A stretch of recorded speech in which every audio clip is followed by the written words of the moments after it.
and I noticed when I was doing my Instagram feed yesterday, there was yet another house sold. Gosh, I can't remember. Good-looking house, though. Brown wood. What was that on your feed yesterday? Yeah, that was over on Cindy Drive. Yeah, that's I it. closed that yesterday. Nice, really nice house. Nice young couple and their father. So appreciate my buyers. Appreciate them selecting me as their realtor. And closings are always interesting. It was a fun one to do. That's not all. I saw some other stuff, too. So you're doing good. Doing good. Yeah, it's been busy, and I know we talk about it every week about how hot the market is, and it really is. I mean, houses are just flying off. We need a lot more to sell. Right on. Yes, caller.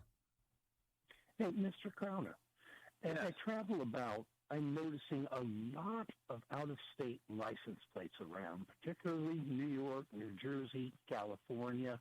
A lot of these kind of places where people will say they're leaving those areas. So my question is, are these home sales for the people that you've got looking at these things, are there a lot of from out of state, or are they local people? Shockingly good question. Good question, Funny Voice. Hang up and listen. All right. I think that's a great question. I know a lot of the people I'm working with are first-time home buyers that are young single people or couples in our area. That with the low interest rates, they're able to afford buying a house cheaper than they can rent it today. And so right now is a great time for people like that are getting in. But I will say on some of the higher-priced homes in the area, we are seeing some more people from out of state come look at them.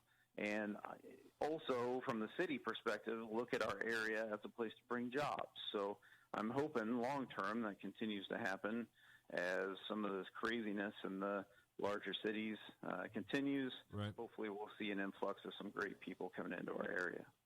I noticed in the Wall Street Journal today, mortgage refinancings boom. Lenders issued $1.1 trillion in home loans between April and June. And then they further say refis are up 200% year over year. Yikes.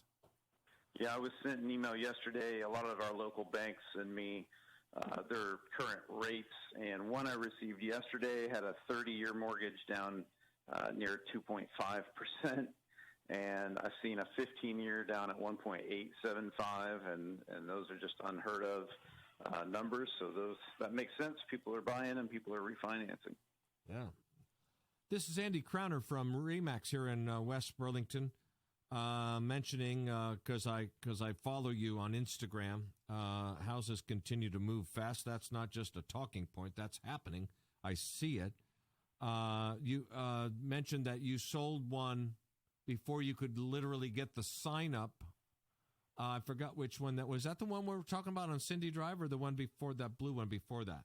A different house here in West Burlington was actually listed by Kim Staub at RE/MAX and came up and sold it pretty much immediately. And that's not the only house that's happened to. That's been happening quite a bit. I know there's been a couple others in West Burlington and a couple nice houses in Burlington that you just can't even get in them fast enough to show them to people. So that's the great side of having a good realtor at a company like RE/MAX, because we know what's coming up in the next couple of weeks, and we can get you in there as soon as possible before everybody else knows about it. Tell me about a listing that hasn't sold yet that surprised you. Well, I've got one of mine, that 712 North Street in Burlington, that it just has a lot of opportunities, especially on the commercial or retail side. But it's got a great 3-bedroom apartment where you could live there, open concept, huge vaulted ceilings. And we talked about this a couple weeks ago. Used to be a sound studio at one point in time. I believe you said you'd been in there during that. Yeah, it was Cellular Connections for years. Yeah, Mark and Ann Irvine had a beautiful home there. I've entertained there many times. Yeah, and they've done some really nice updates. Added a stamped patio on the outside that is kind of gated off and would be a perfect area for a little hot tub. They've re-bricked some of the outside with bricks from the Tama building. So they kind of added some historic features to that. And so it's just a great property. It's listed at $119,900. So it could be retail store, massage therapy, hairstylist, somebody downstairs, and then an income property upstairs, or somebody wanted to live there and work downstairs. That'd be great too. But that one, somebody wants to see it, just please give me a call or go to andycrowner.com, and we can get you in there and look at it at 712 North Street. Three bed, 2-bath home for $119. Unreal.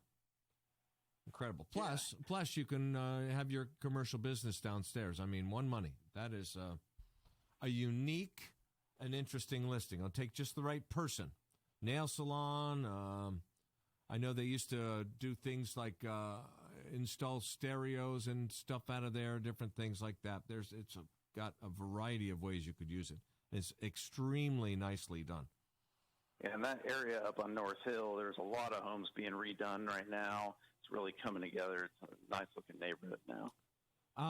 Tell me how you value a person's home. Like, that seems like a super bargain to me. It would seem like that'd be worth more. How do you come up with these values? You know, we were taught a little bit in real estate class how to do it, and it's basically the teaching is you go find a home that was extremely similar to it that sold recently, and you do some ups and downs based on how many bedrooms and baths and those kind of things. But so I still do that, and if you want a market analysis, I'll do that. But then I also use some training that I was lucky enough to have when I was at an employer here in town, that they brought in some real pricing experts, literally wrote the book on pricing from New York, and I had about a month of training with those guys. And so I've got some other tricks on how to value things and how to look for specific things in the market that kind of maximize your dollar value in your home, and then base our marketing based off those features as well. So do things a little bit differently, but still use those tools that are taught in real estate classes as well. I got to run to the news, but thanks for the time. AndyCrowner.com is how you do this. AndyCrowner.com, or on Facebook at Andy Crowner. Talk to you next week. Thanks, Andy.